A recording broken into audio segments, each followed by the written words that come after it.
Solo leveling is the biggest disappointment of the season for me because as much as everyone was hyping up this show to be the comeback of manhwa adaptations in anime, I think this actually took two steps back for the whole genre there because I look at solo leveling and all I see is a boring premise that has been done a gazillion times in every other basically mainstream show, and just the quality of the anime is just some of the worst I've seen.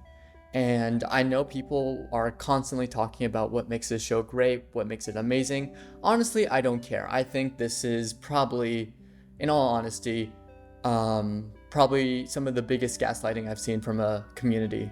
And yeah.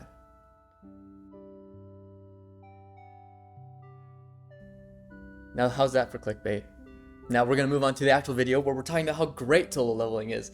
Alright, if you're still with me and not too upset with me, we can continue talking about one of the best anime this season, which is Solo Leveling. Now, what I love about this show is not only is it an adaptation from a manhwa, which is a Korean webtoon, but you actually get to see actual effort being put into making this a worthwhile adaptation, where our main character here, Jinwoo, is probably one of the most interesting characters I have seen.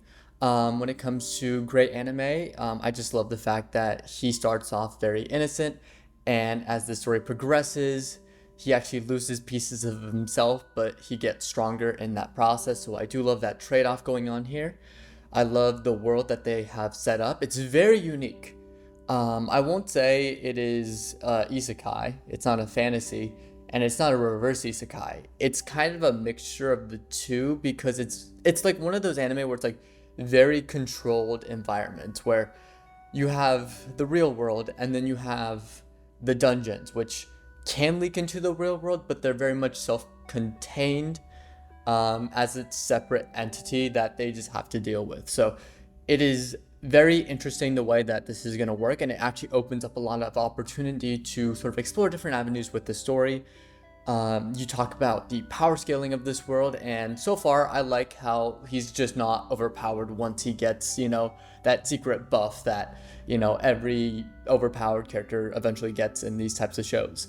It is very much, he has to work his way up, and although he is powerful than, say, the average person, after, I guess, this point in time, there are still people above him, and he still needs to work hard to get there. And that's what I think is one of my favorite parts about the show, is like you actually have to see him work himself to slowly power crawl to get to the top. And it's not like it's just given to him. He's not just given all these buffs for, blasting a spell or cutting a monster in half in like one hit.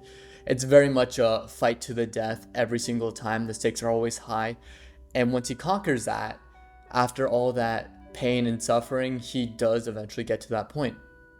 Now, one of the coolest aspects of solo leveling, in my opinion, right now, is definitely the mystery of the world.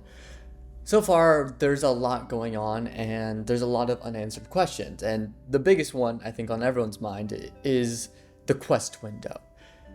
First off, the conditions to get this quest window happen in episode 1, when Jinwoo and his crew fall into what they describe as a double dungeon, which is a very rare occurrence. At least that's what they make it out to be, where you'll have a dungeon that's like an extension of the end of another dungeon. So usually you'd have to call it in, so it seems like they are aware that this does happen from time to time.